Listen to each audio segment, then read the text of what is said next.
Всем привет! С вами Дина. Добро пожаловать на мой канал «Коллекция рецептов». Сегодня будем готовить пшенично-ржаной хлеб с тмином на ржаной закваске. У этого хлеба средняя кислотность, и он очень похож на тот, который обычно называют еврейским ржаным хлебом. Хлеб очень вкусный, за счет тмина ароматный, с хорошей влагоудерживающей способностью и долгим сроком хранения без потери качества. Для начала подготовим ржаную закваску. В небольшую миску или сразу в чашу миксера выливаем 60 граммов воды комнатной температуры и добавляем 20 граммов материнской ржаной закваски. Ссылочку на видео с ее разведением я оставлю в описании. Размешиваем зрелую закваску в воде и добавляем 75 граммов ржаной обдирной муки. Все хорошо смешиваем до однородности. В этом рецепте обдирную муку можно заменить на цельнозерновую, но в этом случае воды берите, как и муки, 75 граммов. Должна получиться довольно крепкая закваска. Накрываем чашу пленкой и оставляем при комнатной температуре для созревания на 14-16 часов. Как обычно, я делаю это на ночь.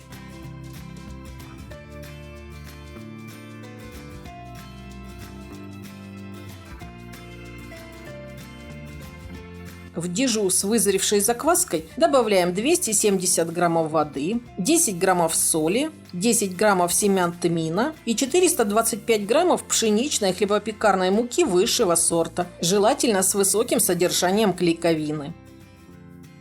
Замешиваем тесто на первой скорости миксера в течение 3 минут. На этом этапе должно получиться мягкое и умеренно липкое тесто. Переключаем миксер на вторую скорость и вымешиваем тесто еще 6-7 минут до хорошо развитой клейковины.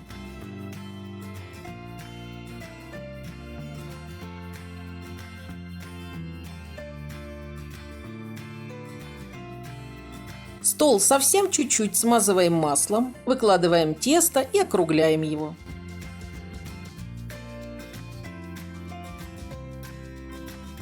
Вот такое мягкое, эластичное тесто должно получиться. Чашу смазываем маслом. Перекладываем в нее тесто, накрываем пленкой или влажным полотенцем и оставляем при комнатной температуре для брожения на 2,5 часа. Оптимальная температура брожения 25-27 градусов.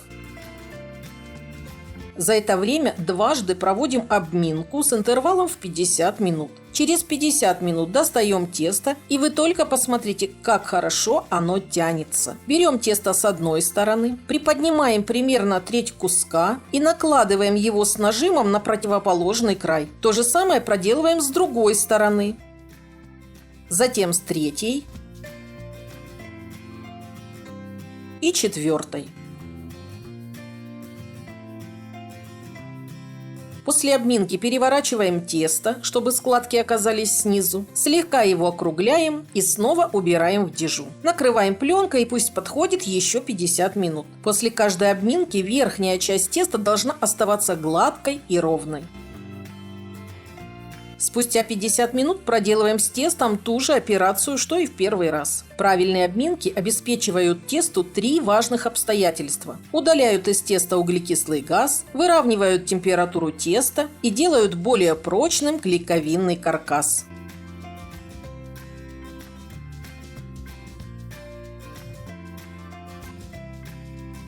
Оставляем тесто еще на 50 минут и затем будем его формовать.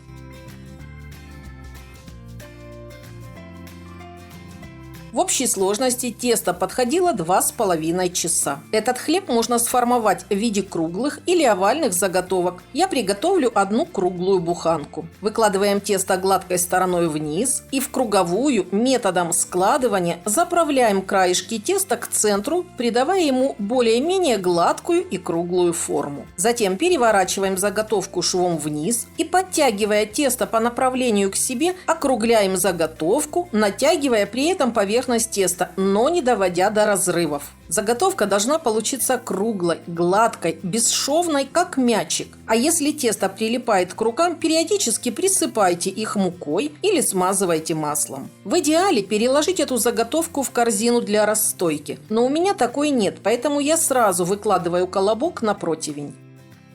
Заготовку можно посыпать мукой или сделать отделку. Смазываем или опрыскиваем тесто обычной водой и щедро присыпаем тмином.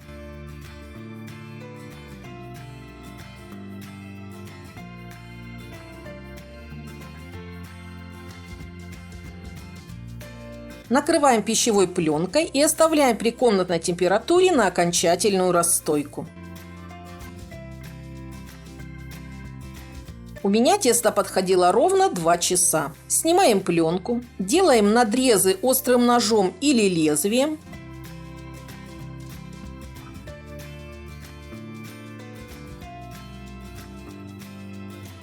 И отправляем в хорошо разогретую духовку. Выпекаем хлеб на втором снизу уровне на режиме верхний и нижний нагрев без конвекции при температуре 225 градусов с паром. Время выпечки 30 минут, но в любом случае ориентируйтесь по своей духовке.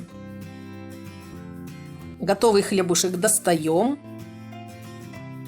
Перекладываем на решетку и, ничем не накрывая, даем полностью остыть. У нас, как обычно, не хватает терпения дождаться, когда хлеб остынет, поэтому разрезаю его еще теплым.